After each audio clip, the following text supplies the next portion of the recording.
The Silver Crown by Robert C. O'Brien, Chapter 12, King and Mr. Carver. When Ellen awoke again, the sun was up. Richard was standing on her chest, chuckling to himself, and she smelled breakfast. Otto had waked up hungry, had cut, peeled, and pointed some thin branches of green pine and skewered strips of bacon on them. The branches, one end stuck in the ground, leaned over the coals of the fire. The bacon sizzled and dropped bits of melted fat.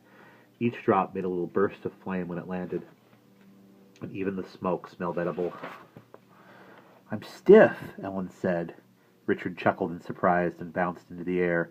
"So was I," Otto said. "It goes away when you walk around." Ellen sat up, then stood, trying her legs. They felt as if they were black and blue all over, only on the inside instead of the outside. "Walk over to the road and back," Otto said. "You'll see." He was busy with breakfast. Ellen tried it, and as usual he was right. By the time she came back to the fire, the stiffness was mostly gone except for her ankle, and even that was not very sore. She looked to see if it was swollen. It was not.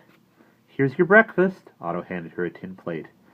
He had split some biscuits, toasted them lightly on the coals, placed strips of bacon between the halves, and put them back together.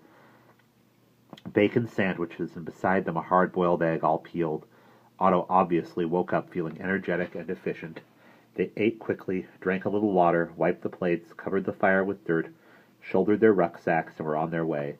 Once back on the trail, they found that it continued through the woods, for the time being at least, and as if to make up for the ordeal of yesterday afternoon, stayed nearly level most of the time, and even went slightly downhill for a couple of miles. At the bottom of the downhill part, they found a wide, shallow brook flowing across the road on a bed of solid rock. They had to take off their shoes and socks to wade across. The water was icy cold, but only ankle deep. Here they were able to wash their plates, their cooking pot, and their hands and faces. Then they rinsed the water bottle and refilled it. It was a mile or so beyond this brook, heading uphill again, that Richard began behaving in a strange and alarming manner. Coming back from one of his regular exploring flights, he did not land on either of their shoulders as usual, but instead flew high into the air, straight over their heads, where he emitted a series of loud, piercing caws, which echoed up and down the valley. Then he plummeted like a hawk to a tree by the roadside, where he sat, high up, beating his wings angrily. In a few seconds he took off again, heading back in the direction from which they had come, toward the brook, cawing steadily. "Someone is coming," Otto said. "How do you know?" "Because that's what he does when he sees somebody." "Where?" "Can't tell. I guess down the road where we came." "Who could it be?" "I'll tell you one thing," Otto said. "Whoever it is, it's a stranger." "A stranger? Ever since we saw those footprints by the pine tree, I've been watching for tracks. I haven't seen any. Tracks don't show much in a hard road like this, I know. But if people came up here, there'd be some sign, and there isn't." "Oh," Ellen said. "I see. Do you think it's somebody chasing us?" "It might be." "What should we do?" Hide and watch. And don't leave any signs, because whoever it is might be watching too." They looked around. Off to their right, up the hillside, there was a thick grove of trees with a clump of bushes growing in front of them. Leading up to it was a gully, a sort of ravine with stones in the bottom, no doubt, a stream bed in a spring when snows were melting down the mountains, but dry now. In any case, the stones would show no footprints. "Up there," Otto said. In a moment they were stumbling up the steep bank over the sliding stones. They reached the grove, puffing hard, and put down their rucksacks. They discovered that if they crouched down rather uncomfortably, they could watch the road through the bushes without being seen. "Now," Otto whispered, "stay quiet." They were perhaps 60 feet from the road, looking down on it.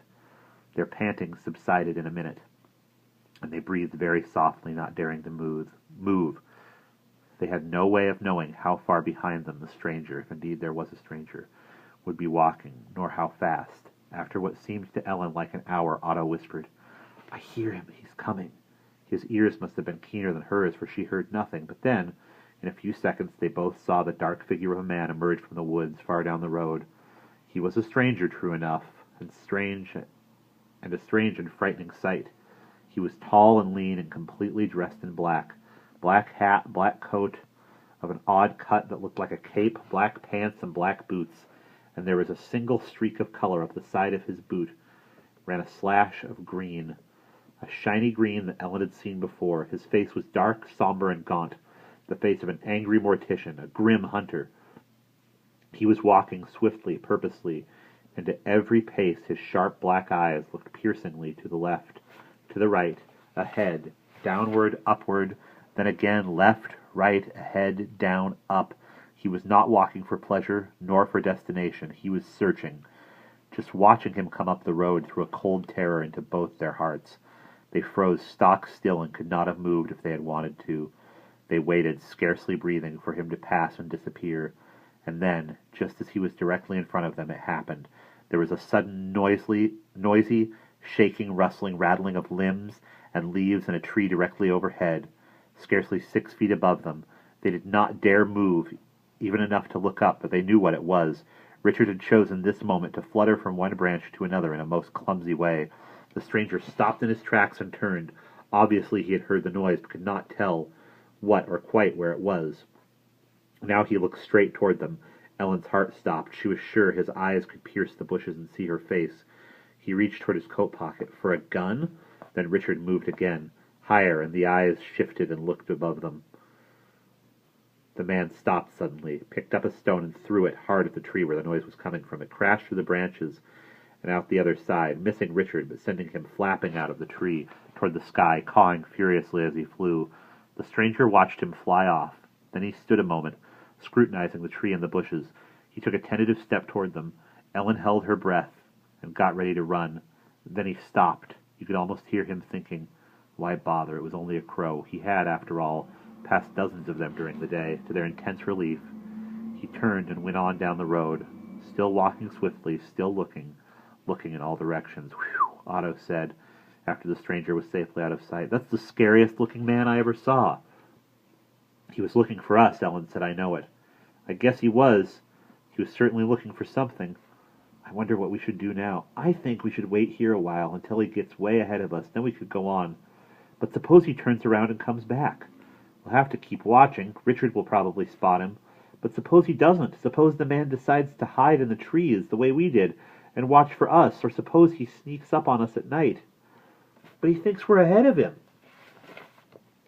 He thinks so now, but he's going so fast. After a while, he's going to decide that we must be behind him. Or that we didn't come this way at all, Otto said optimistically. But Ellen felt that in a situation like this, you had to plan for the worst rather than hope for the best. He won't do that, she said. They moved from their uncomfortable crouch behind the bushes and walked back into the trees. Ellen was worried. Perhaps, she thought, the best thing to do would be to wait here, keeping watch until the stranger did come back. Then if he kept walking in the opposite direction, they could safely go on. But this wait might delay them for hours, possibly even days. While she was thinking, Otto made a discovery. Look, he said, here's a path.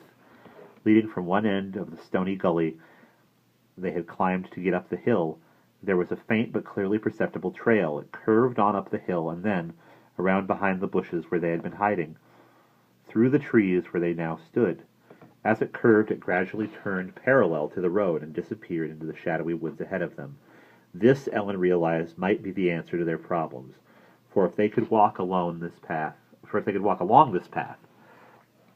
they would be going the same way the road went, keeping it in sight so they could see if the stranger returned, and keeping themselves out of sight if only it continued in this direction. Otto, like a hound on a trail, had his face practically to the ground. You know what? He said. These tracks are made by the same shoes we saw before near that pine tree. At least they look the same. And the newest footprints are a couple weeks old, maybe more. So whoever it was, he's not around here now. He's gone on long before. They shouldered their rucksacks again and walked down the path, rather cautiously, to see where it led.